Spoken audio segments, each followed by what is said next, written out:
Hey hi everyone, this is Mayank Kothari. आइए देखते हैं अगला क्वेश्चन अपना रेशियो एंड रेशियो एनालिसिस पे। उसमें हमको प्रॉपर तरीके से बैलेंस शीट और प्रॉफिट एंड लॉस अकाउंट बनाना है विद द गिवन रेशियोज।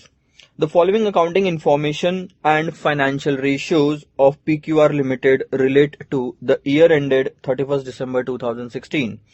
सो जो आपको इन्फॉर्मेशन आगे दी हुई है वो है पीक्यूआर लिमिटेड की 31 दिसंबर 2016 एंड की। ठीक है, अकाउंटिंग इन्फॉर्मेशन आपको दिया है। ग्रॉस प्रॉफिट है 15% सेल्स का, नेट प्रॉफिट है 8% सेल्स का। तो ये दोनों चीजें निकालने के लिए आपको ये पता है कि सेल्स निकालना जरूरी है।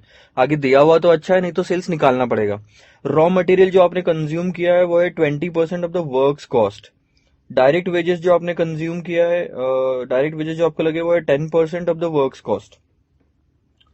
रॉ मटेरियल, डायरेक्ट वेजेस और बाकी का क्या हो सकता है, ओवरहेड। ठीक है, stock of the raw material 3 महीने का usage, stock of finish goods 6 महीने का यूसेज, नहीं 6% ऑफ द वर्क्स कॉस्ट। ठीक है, डेट कलेक्शन पीरियड जो आपको दिया हुआ है वो है 60 days का। All sales are on credit. ठीक है, फाइनेंशियल रेशियोज आपको जो दिए हुए है वो है fixed asset to sales, fixed asset to current assets. दो तरह के आपको रेशियोज दिए हुए हैं।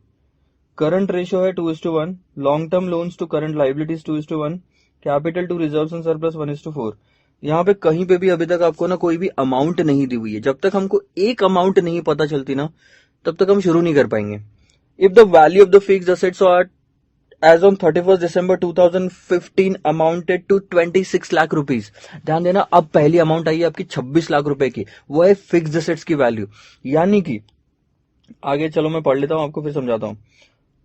26 लाख रुपीज प्रिपेयर करो summarise profit and loss account of the company for the year ended 31 December 2016 and also the balance sheet for the year ended 31 December 2000 as on 31 December 2016। तो आपको सिर्फ एक ही फिगर दी है फिक्स्ड असेट्स की। तो ध्यान देना, 26 लाख का जो फिक्स्ड असेट्स है, फिक्स्ड असेट दिया है आपको, ये फिक्स्ड असेट्स दिया है तो इससे आप सेल्स निकाल लोगे। फिक्स्ड असेट्स आपको दिया तो इससे आप करंट असेट्स निकाल लोगे। करंट असेट निकाला है तो करंट रेशियो भी निकाल लोगे। सो करंट असेट और करंट रेशियो दोनों अगर आपको दिए तो करंट लाइबिलिटी निकल जाएगी। अगर आपको करंट लाइबिलिटी दी है तो आप लॉन्ग टर्म लोन्स निकाल लोगे। ठीक है, तो इतनी सारी इंफॉर्मेशन तो यहीं से निकल जाएगी। बैलेंस शीट की मैक्सिमम चीजें आपको यहीं से निकल जाएगी। उसके बाद में रॉ मटेरियल का स्टॉक, फिनिश गुड्स का स्टॉक, ये सब तो ठीक है, ये फिर धीरे धीरे निकालेंगे। देखो अपना यहाँ पे ग्रॉस प्रॉफिट और नेट प्रॉफिट भी निकल जाएगा, क्योंकि अपन को सेल्स पता चल जाएगा यहां से। ये आप देख रहे हो ठीक से, सेल्स आपको पता चल जाएगा, तो यहां से आप ग्रॉस प्रॉफिट नेट प्रॉफिट भी निकाल सकते हैं। फिक्स्ड असेट्स आपको पता चल जाएगा, फिक्स्ड असेट्स पता चल जाएगा आपको यहां से, तो आप सेल्स और करंट असेट्स निकाल सकते हैं। करंट लाइबिलिटी आपको पता चल जाएगी यहाँ से, लॉन्ग टर्म लोन्स और ये वो सब तो इन्फॉर्मेशन फिर आई जाएगी। धीरे धीरे करके कैलकुलेट करते हैं। हाँ, ये सबसे पहले जो इन्फॉर्मेशन अपन को दी है, सर शुरू कैसे करना है ऐसे क्वेश्चंस को। फिक्स्ड असेट्स आपको 26 लाख रुपए के दिए हुए, फिक्स्ड असेट्स से रिलेटेड जो भी रेशियोज है वो यूज कर लो, आपको वैल्यूज धीरे धीरे मिलना शुरू हो जाएगी। सबसे पहले fixed assets to sales,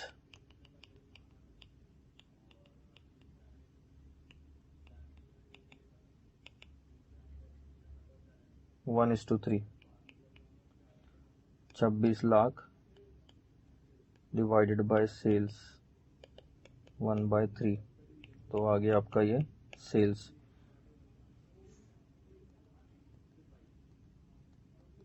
78 lakh का आपका सेल्स आ गया। ठीक है, fixed assets to current assets,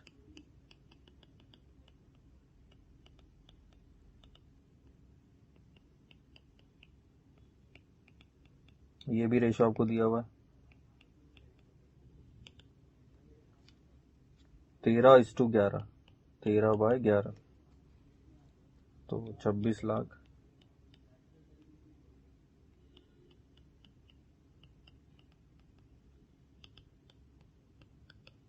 इससे आपके करंट असेट्स आ जाएंगे। देखो 26 लाख को मल्टीप्लाई किया 11 से, डिवाइड किया 13 से, 22 लाख आ गया। इससे आई सेल्स की फिगर, इससे आई करंट असेट्स की figure.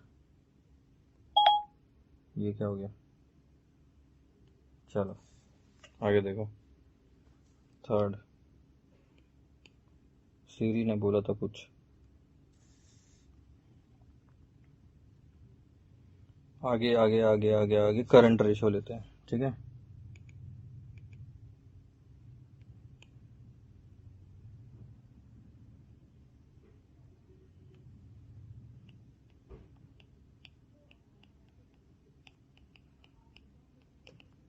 Current ratio is current assets divided by current liabilities. Current ratio जो आपको दिया हुआ है वो है 2:1।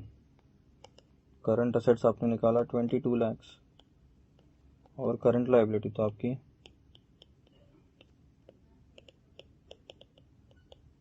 करंट लाइबिलिटी आ जाएगी 11 lakh.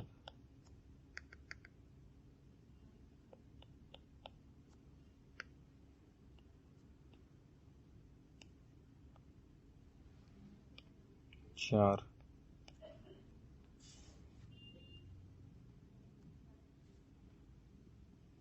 Long term loans to current liability निकाल सकते हैं।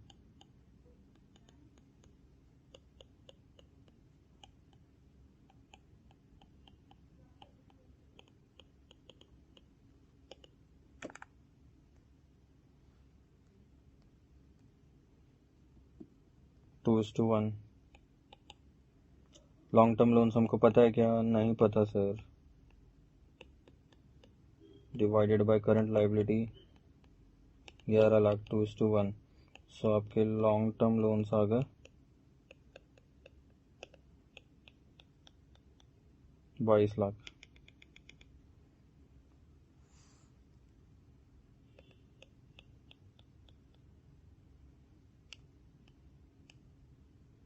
जम गया यहाँ तक कहानी।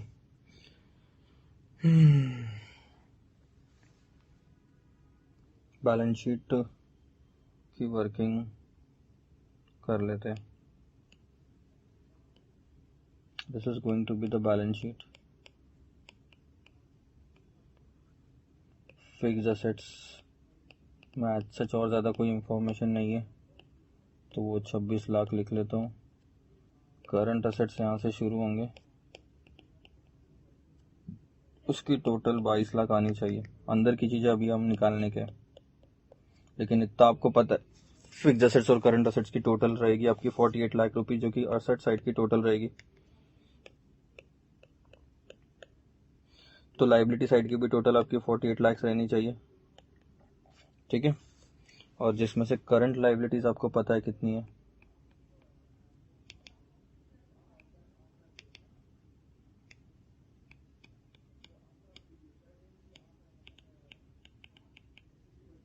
ग्यारह लाख।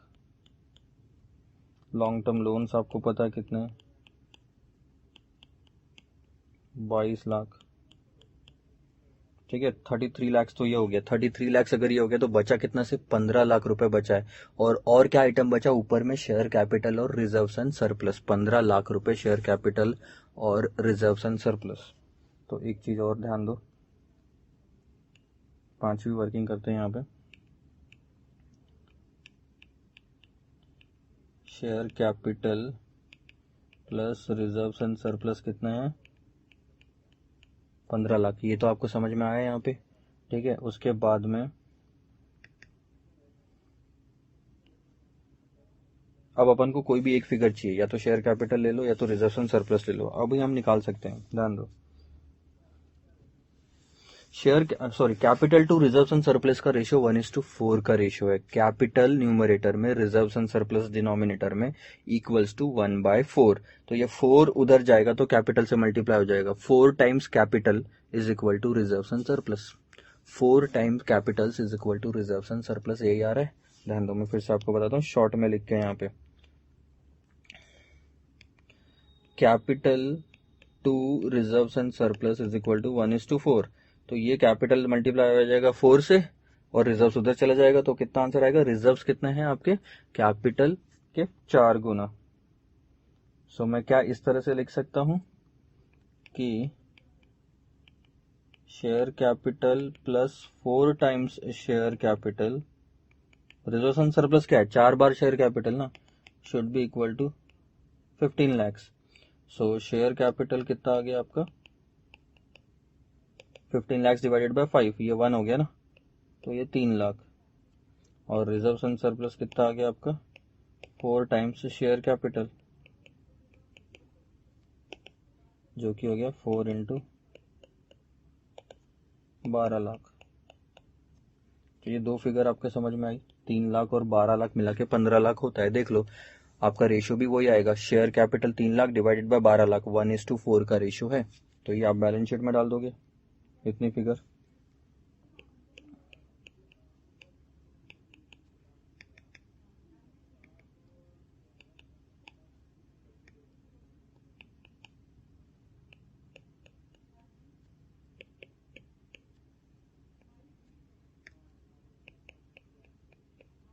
बारह लाख। सो अब आप मैच करके देख लो, तो लाइबिलिटी साइड आपकी पूरी मैच हो रही है, असेट साइड पूरी मैच हो रही है। बट असेट अभी तक बैलेंस शीट कंप्लीट नहीं है। क्यों कंप्लीट नहीं है पता? क्योंकि करंट असेट की एक एक डिटेल आपको लिखनी पड़ेगी यहाँ पे। जो 22 लाख रुपए है उसकी सारी डिटेल्स आपको लिखनी पड़ेगी अब यहाँ पे, ध्यान देंगे। कहाँ गया हमारा, तो ध्यान दो हमारा सेल्स कितना था। बैलेंस शीट तो ये हमारी हो गई, ठीक है, तैयार।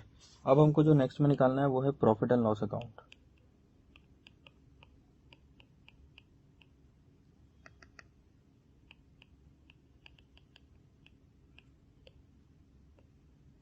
यहाँ हमारे आएंगे सेल्स, यहाँ पे उन्होंने वर्क्स कॉस्ट का नाम लिया है, ठीक है, वर्क्स कॉस्ट यानी कि कॉस्ट ऑफ गुड्स सोल्ड। और उसमें क्या क्या आता है ध्यान दो, इसमें आता है आपका रॉ मटेरियल जो आपने कंज्यूम किया वो, वेजेस जो आपके लगे हैं डायरेक्ट, 3 चीजें आती है अगर आपने कॉस्टिंग पढ़ा है तो। और यहाँ आता है आपका थर्ड आइटम आता है ओवरहेड, ठीक है। उसके बाद आएगा ग्रॉस प्रॉफिट। ग्रॉस प्रॉफिट आप नीचे लेके आओगे, एज सच एक्सपेंसेस से रिलेटेड ज़्यादा कोई इन्फॉर्मेशन नहीं है तो मैं उसको नाम दे देता हूँ सेलिंग एंड एडमिनिस्ट्रेशन एक्सपेंस। मतलब एडमिन के भी खर्चे आ गए आपके यहाँ पे और सेलिंग के भी खर्चे आ गए, ये आपकी बैलेंसिंग फिगर रहेगी। और उसके बाद आएगा नेट प्रॉफिट। देख लेना इंटरेस्ट वगैरह तो नहीं है आपका, मतलब लॉन्ग टर्म लोन्स जो आपको दिया हुआ है बैलेंस शीट में उसमें कोई परसेंटेज वगैरह तो नहीं है। लॉन्ग टर्म लोन्स सिर्फ लिखा है, तो अगर परसेंटेज रहता तो हम इंटरेस्ट भी कैलकुलेट करते, ठीक है। 6th आइटम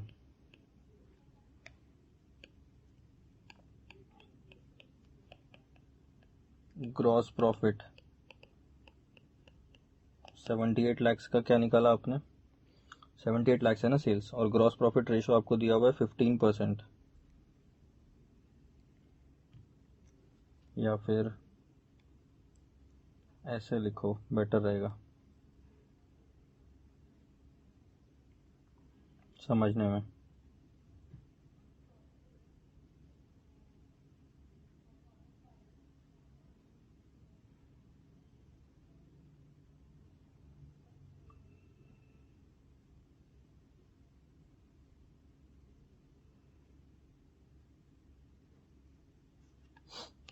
ये देखो सेल्स 78 लैक्स, उसमें से ग्रॉस प्रॉफिट माइनस कर दो 15%, कितना आता है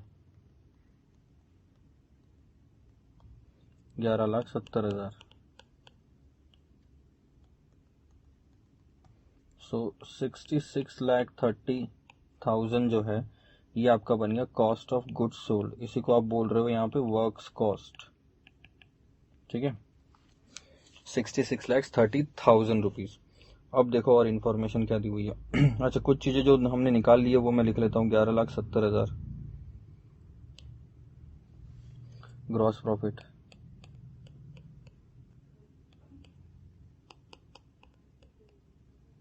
और नेट प्रॉफिट। अच्छा सेल्स कितना 78 लाख रुपीज, नेट प्रॉफिट कितना है 8%, यहीं पे निकाल ले। आपको अलग से लिखना है आप अलग से भी लिख लो, 6,24,000। अब 11,70,000 का आपका ग्रॉस प्रॉफिट है, माइनस 6,24,000 का नेट प्रॉफिट है, तो खर्चे कितने हुए 5,40,000। 6000 और ये क्या है सर, बैलेंसिंग फिगर, ये बैलेंसिंग फिगर है। अब बचे सिर्फ आपकी तीन चीजें, रॉ मटेरियल का कंजम्पशन, डायरेक्ट वेजेस और ओवरहेड। बैलेंस शीट में भी दो तीन आइटम बाकी है, मैं लूंगा अभी आपको उसमें। अब ध्यान दो और क्या क्या चीजें दी हुई है। ये हमने ले लिया, ये हमने ले लिया, ठीक है, टिक करते जाएंगे। ये हमने ले लिया, ये हमने ले लिया, करंट रेशियो ले लिया, ये ले लिया, ये ले लिया, और all sales are on credit, ठीक है। अब आते हैं रॉ मटेरियल कंजम्पशन जो कि 20% ऑफ द वर्क्स कॉस्ट है। चलो तो ये भी ले लेते हैं, रॉ मटेरियल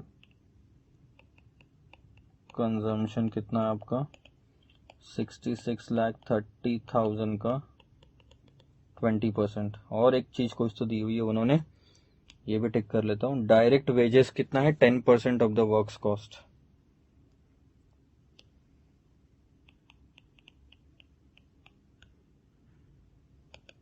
$66,30,000 इंटू 10%,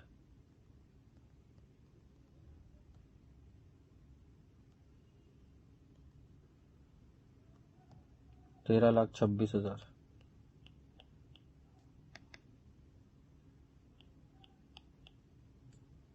और ये हो गया 6,63,000, 13,26, 6,63,000। अच्छा और भी कुछ होगा तो ये दो चीजें मैं लिख लूँ, 13,26,000 कहाँ पे लिखूंगा मैं, यहाँ पे लिखूंगा 6,63,000। और कोई इन्फॉर्मेशन नहीं दी हुई है आपको, ये आ जाएगी आपकी बैलेंसिंग फिगर।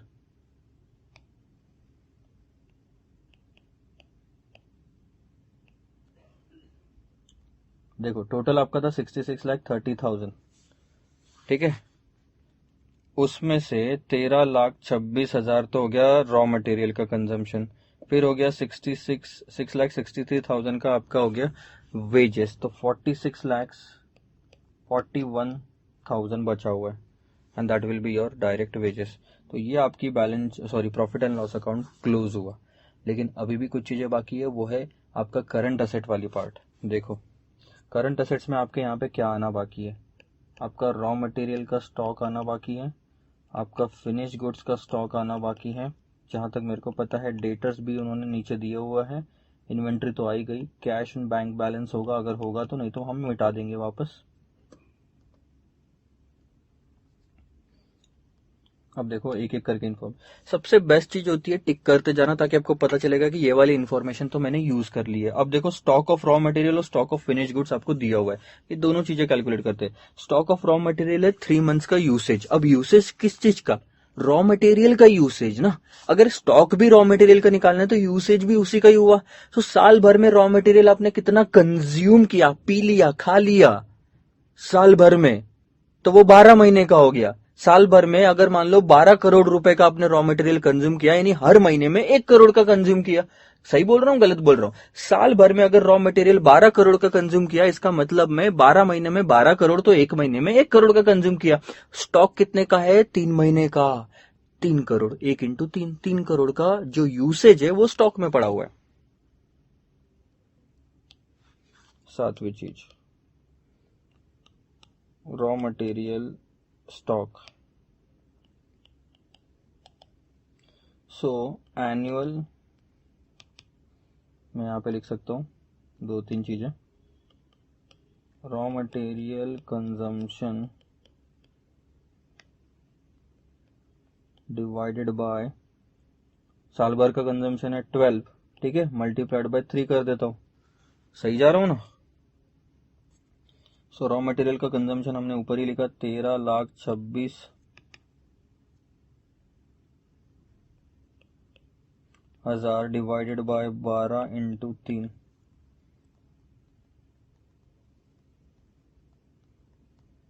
331,500, ये हो गया रॉ मटेरियल का स्टॉक। ऐसे ही हम ले लेते फिनिश गुड्स का स्टॉक। फिनिश गुड्स का जो स्टॉक है वो है 6% of the works cost. Easy calculation है ये भी, 6% of what? 66 lakh.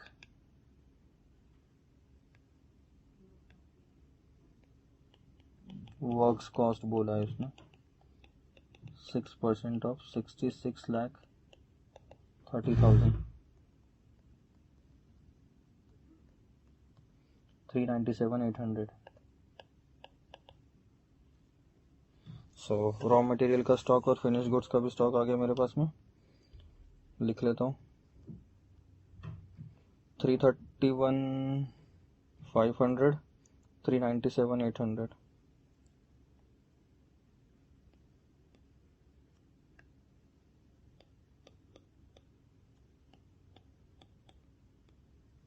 अब आती है बारी डेटर्स की. देखो और कोई इन्फॉर्मेशन दी हुई है क्या क्वेश्चन में. अब आता है डेट कलेक्शन पीरियड जो कि है 60 डेज का. इसका मतलब क्या होता है पता है आपको? 60 दिन लगते हैं डेटर्स को कलेक्ट करने में. अब आपको इसका फॉर्मूला याद होना जरूरी है. 8th item, debtors collection period. Simple सी बात है, आपके जो एवरेज डेटर्स है, यहाँ पे हमको एवरेज नहीं, यहाँ पे हमको क्लोजिंग डेटर्स लेने पड़ेंगे क्योंकि 2 साल तो दिए हुए है नहीं एवरेज लेने के लिए. Closing debtors divided by daily credit sales is the formula. अगर आप पीछे जाके कॉन्सेप्ट वीडियो में देखेंगे कलेक्शन पीरियड वाला वीडियो तो आपको समझ में आएगा. सो क्लोजिंग डेटर्स हमको निकालने हैं. ठीक है, ये तो हमको निकालना है. डेली क्रेडिट सेल कैसे निकालोगे? 78 लाख रुपीस का सेल्स है साल भर का, डेली का, यानी कि 365 दिन. क्वेश्चन में जब कुछ नहीं दिया हो तो 365 दिन लो. अब हम देख लेते कहीं क्वेश्चन में लिखा है कि कहीं पे भी क्वेश्चन में 360 या 365 नहीं लिखा है तो हम 365 दिन लेते हैं. ठीक है, और डेटर कलेक्शन पीरियड उन्होंने कितना दिन दिया? 60 दिन दिया है. ठीक है, इससे आपको डेटर्स का बैलेंस मिल जाएगा. खत्म. आप कैलकुलेट करके देखो. सो मैं उधर लेके जाता हूँ, ये मल्टीप्लाई हो जाएगा 78 lakhs इंटू 60 डिवाइडेड बाय 365, 1282 192.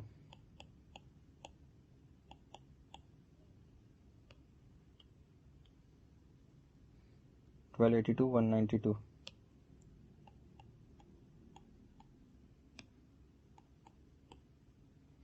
और ये आ जाएगा आपका balancing figure. Cash and bank 22 lakh में से ये तीनों आइटम माइनस कर दो. ध्यान देना, 22 लाख माइनस 331,500 माइनस 397,800 माइनस 1282 192 और ये हो गया 188,508. एक बार वापस चेक कर लो क्योंकि कैलकुलेशन के मिस्टेक्स होने के चांसेस रहते हैं. 331,500, 397,800, 1282 192 और 188,508. सो ये हो गया 22 लाख रुपए. So this is your final figure. Fixed assets आ गए आपके, बैलेंस शीट का कैलकुलेशन हो गया और प्रॉफिट एंड लॉस अकाउंट का भी कैलकुलेशन हो गया. ये जो 2 आंसर्स है ना आपके, ये फाइनल आंसर्स है. और ये तो बाकी की जो है वो वर्किंग नोट्स आप लिख सकते हो. सो मैं यहाँ पे लिख देता हूँ, these are nothing but working notes. This is going to be page 1, page 2, page 3, page 4 and page 5. So इससे क्या स्लाइड्स बनाने में आसानी हो जाएगी, जाकि हम आपको दे पाए. बिना क्वेश्चन सॉल्व किए, बिना वीडियो देखे आपको ये क्वेश्चन सॉल्व करना है. जहां पे भी अटकोगे तब जाके आपने वीडियो देखा हो. अगर आपने ये अप्रोच फॉलो किया है यहाँ तक तो आप सही अप्रोच फॉलो कर रहे हैं. अदरवाइज आपका सिर्फ वीडियो में आंसर देख के आगे बढ़ना कोई मतलब नहीं, कोई फायदा भी नहीं. Bye bye.